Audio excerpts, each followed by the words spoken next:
Jaalalleen kiyyaa erga wal jaalannee waggaa 4 guutee jira. Waggaa 4 kana keessatti guyyaa takka wal lolleen beenu. Garuu akka carraa ta'ee amma wal lollee jira.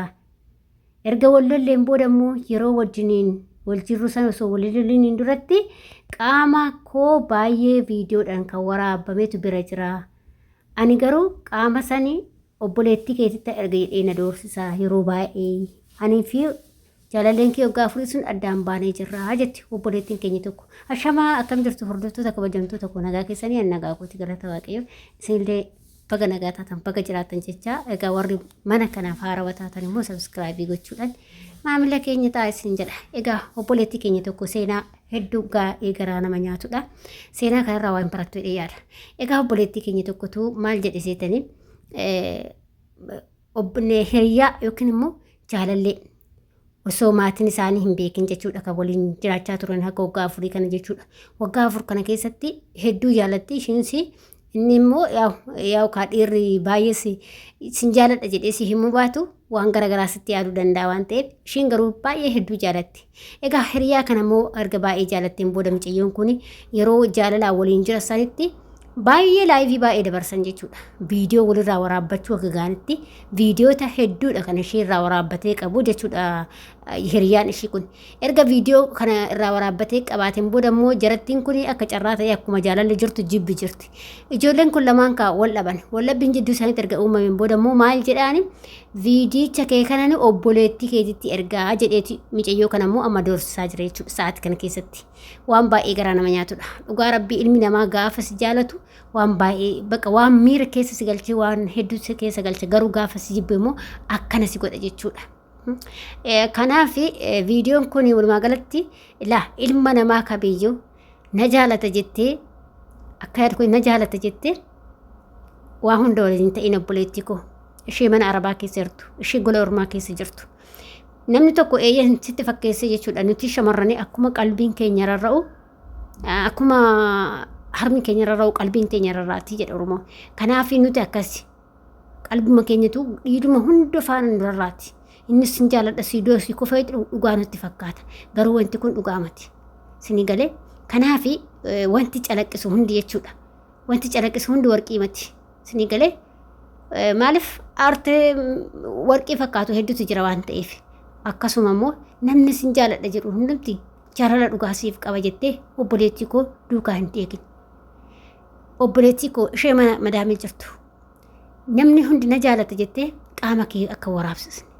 Abadan dhiiruma fe'eeyyuu haa ta'u abbaa manaa kee biyyaa jiraatee ati biraa dhufte maan taane qaama kee waraabdeen kennin. Ilmi namaa gaararraadha akka gaararraa san jechuudha sitti galabbatama. Ara garuu dubartiin akkasitti hin galabbatamtu dhiirri garuu sitti galabbatama. Kanaaf yaa'u dubartiin jiraachuu dandeessi dhiifama kan galabbatamtu jiraachuu danda'a garuu irra caalatti warra dhiirati warra dubartii godda'u jechuudha. Kanaaf obboleettii koo hin gowwoomin. Har'a obboleettii keenya kana yeroo wajjin jiru san yeroo jaalatanii jiran san qaama ishee irraa waraabbatee har'a immoo qaama isheetiin doorsisa jechuudha. Obboleettii keetitti erga jechuun maalidha? Nama saalfachiisu qaama kee gaafa obboleettiitti ergitu. Garuu itti ergamee jira jette kan isheen immoo qaama kootti ergeera obboleettii kootti obboleettii kootiin baay'ee walii yannaan jennu jette. Baay'ee saalfadhee baay'ee ni gaddee jette. Sini galee har'a ishee salphisee jechuudha obboleettii san biratti ishee salphise.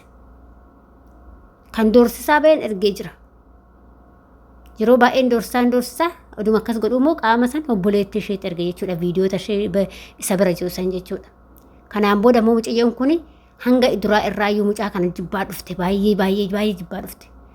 Baay'ee jibbaa dhufte jechuudha. Duraas sababa inni qaama see obboleettii keetti erga dhufi jibbite. Saniin booda immoo ittuu ergeen booda mucayyoon kun baay'ee jibbite. Obboleettii ishee ija keessa ilaaluu dadhabdee saalfattee obboleettiin ishee sila ishumamoo nama biraa jettee baay'ee tokko saalfadhee jetti. Waan garaa nama nyaatudha. Ilmi namaa kuni waan inni sin goone hin jiru dhugaa waaqaa jechuudha.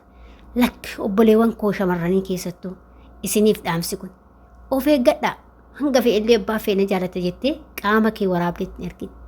Si jammar namni tokko na jaalata yoo jettan isin hunduma sin jaalata seetanii Haguma fe'ee yoo si gabbe abbaa manaa kee hin taane yoo seera maatii keetti irraa si fuudhe weelkaam qullaa dhiisee waan barbaade yoo jette abbaa manaa keeti. Garuu kan onlaayiniidhaan dhufee sin jaaladha sii du'a jedhee har'a siif gaggaba jedhu akkamitti qullaa kee viidiyoo waraabdee ergitaa yookiin immoo sirraa waraabbata gisee viidiyoo nan haasoftan. Akkamitti keessattuu qaama kee waaqayyoo sii dhosse bakka iddoo bareeda iddoo kabajaa kennatti maa kabajaa ofirraa fuutan sin iddoo san maaltu kabajaa sirraa fuutisa. Ishiidhaa bakka kabajaa godhe barakkoo san keessa gadi godhe isin immoo maal gochaa ol baastan. Kanaaf obboleewwan koof qoxxobaa keessattuu ijoollee shamarranii halkan viidiyoodhaan haasa'aa bultan halkan maal taatan abbaa manaa keessatti hundumaatti haasa'ina viidiyoodhaan keessattuu jechuudha. Viidiyoon isatti sa'aatii kana keessatti jechuudha ilmi namaa sagalee keetiyyuu si waraabbata. Sagaluma tanaa si waraabbateeti miidiyaa irra si fiigee qarshii akkasii kaffaltee qarshii si nyaachuu barbaada yookiin immoo sagaleetti tan gadi baasa yookiin viidiyootti tan gadi baasa jechuudha. Agartanii akkanatti ilaa ilmi namaa nama shawwada jechuudha. Kanaaf obbaradhaa ijoolleen shamarran keenya adaraa keessan abbaan feeti yoo sin jaaladha sin gaggaba jette qaama kee qullaatti nagarsiisin.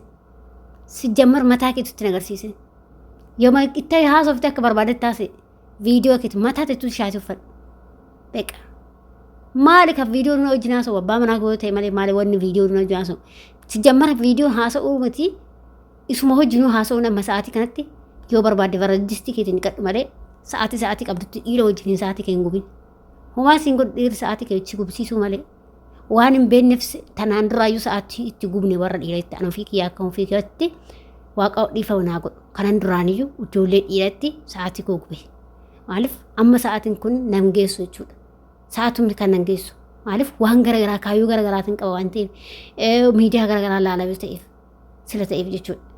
Maaliif ilmi namaa sitti fayyadamuu malee kaafsii faayidaa sii kennu jiru obboleettii koo keessattuu nuti gola madaamii keessa jirru nutti fayyadamuu malee ilmi namaa nama nu fayyadu hin qabnu nama nurraa fayyadamu malee siniin galee. Kanaaf obboleeta koo waanuma hundumaa akkuma wanti calaqqisu hundi warqii matiisanii akkasuma namni hundi na jaalata jettee obboleettii koo laphee kee onnee keetti of hin kennin qusadhu si galee.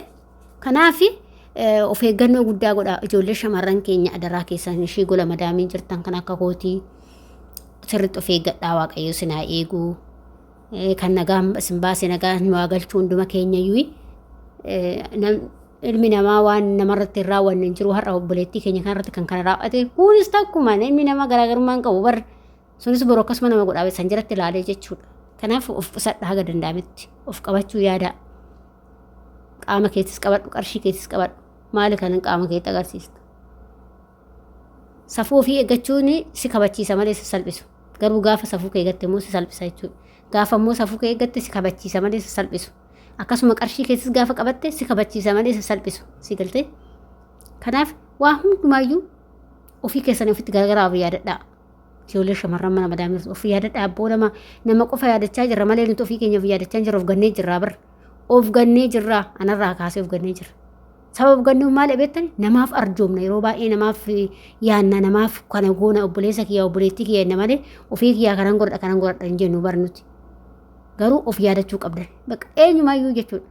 Irra caalatti of yaadachuu keenya qabaan bakka of yaadannaa ofitti garagalaa hundi keessanuu. Dhugaa rabbi barri hin jiru barri dhugaa waaqaa jechuudha. Kanaaf hundi keessanuu haga isinii danda'ametti of yaadadhaa isin jedha. Gorsi kun obboleewwan koo shamarran akka koo gola madaamii keessa jirtaniif isiniif taa'eetan isinii fide seenaa kanas seenaa baay'ee garaa nama nyaatudha.